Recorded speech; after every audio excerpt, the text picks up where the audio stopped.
Cool. So let's move on. Let's talk about the Clippers. Danilo Gallinari came back finally. He came back in the game against the Wizards. Danilo actually scored 25 points today.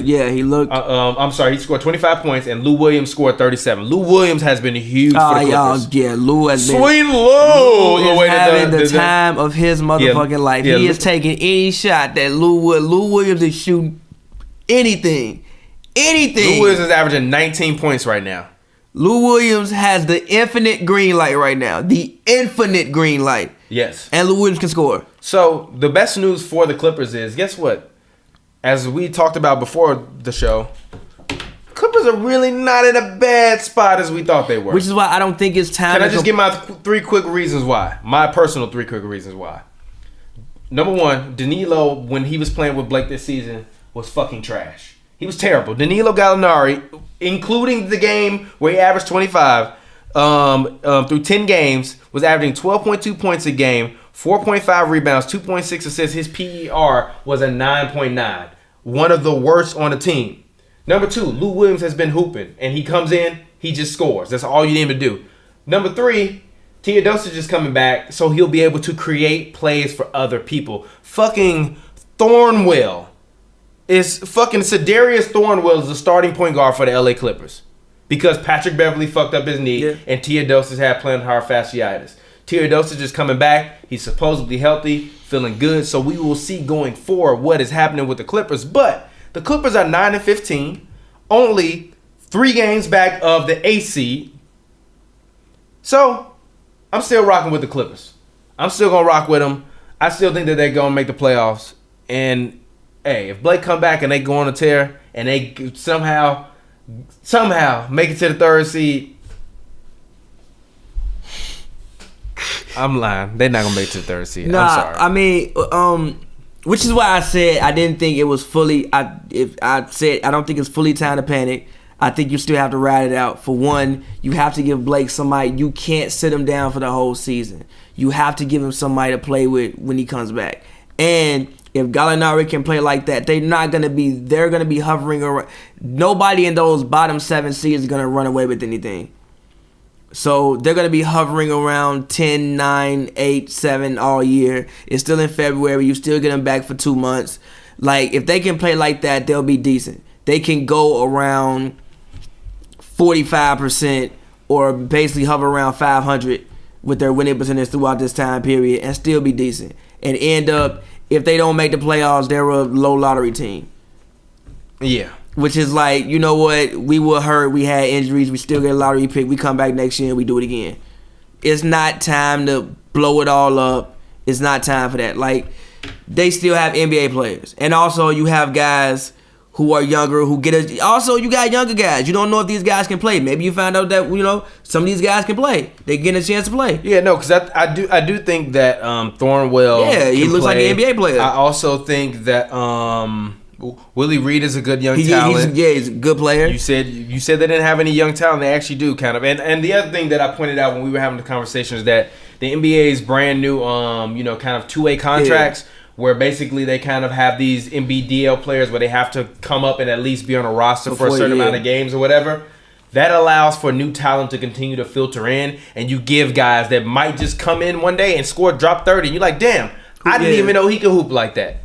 Let me give him a chance, and then he might turn into somebody. Yeah. And I think that even with the Clippers looking at this team, I don't think that they're still in a bad space. I think that, the fact that Willie Reed has been a guy who has actually been a very serviceable backup for DJ. Willie Reed's PR, his PR is great at taking 21. Charges. He is great at taking charges. Yes. Willie Reed is really, really good at taking charges. I think he damn near gets like a charge a game if you look. He's on. I can't look at that. He damn near gets like a charge a game. Like Willie Reed is really good at taking charges. He's only playing 10 minutes a game, but he's still a young player. So he'll be a guy that can be a serviceable backup. Now the question of should you trade DeAndre Jordan? No, keep him. No, but I'm just saying it. Hypothetically, it depends on who I'm getting, right?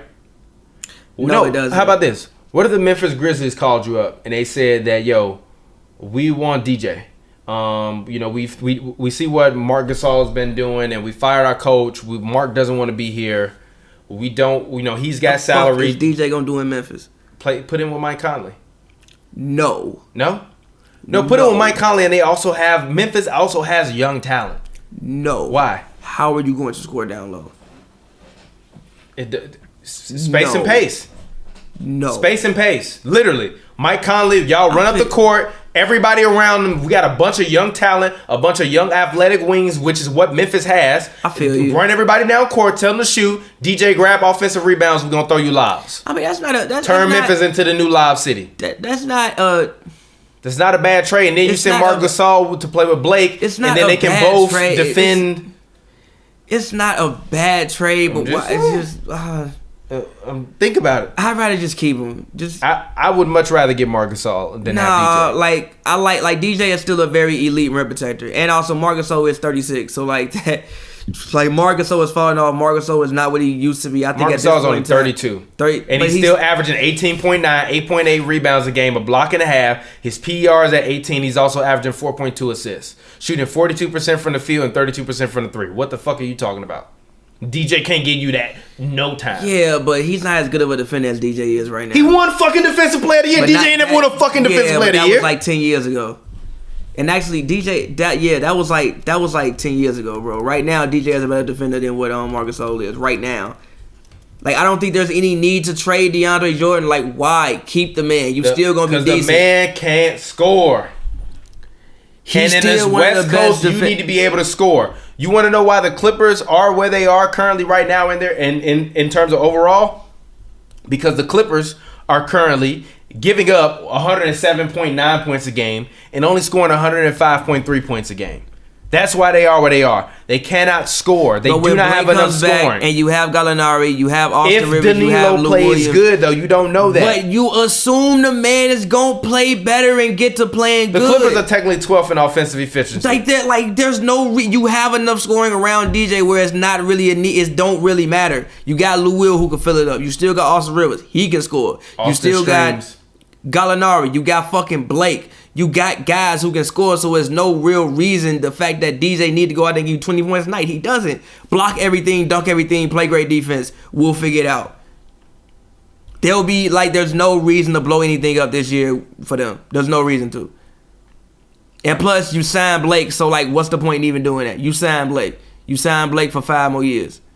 What do you mean, what's the point in doing that? You put Blake and Marc Gasol together. Blake, Marc Gasol, and Danilo. No. Yes. No. Yes. Just keep him. Yes. Keep him for one more year. You literally, at that point in time, have 3 guys that are all 6'9" and above that can all score and that can space the floor. You have Danilo, you have Blake, and you have Marc Gasol. You're not trading that much on defense for Marc Gasol. Marc Gasol won Defensive Player of the Year. I don't give a fuck how old and slow he gets. He will still always be a very solid defender. Nobody is dropping 30 on Marc Gasol head every night. Period. No. I putting him on this team, you can literally basically run what the Spurs want to run when they take Powell out the game and they gonna run the lineup of like Tony Parker, Danny Green, Kawhi, Rudy Gay, and LaMarcus. That's what the Clippers can do. I don't disagree. I just don't think that you need to do that. Like, I don't think it's time to panic and blow up the roster. I don't think you have to mess with the roster right now. I think it's fine.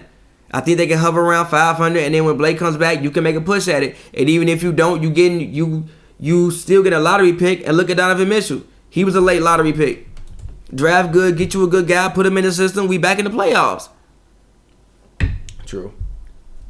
Like if they hover around, like let's say they finish the season 39 and 43, and they fuck around, get the 13, 14 pick in the lottery, right? And fucking you insert Donovan Mitchell onto a team like this. Playoff team.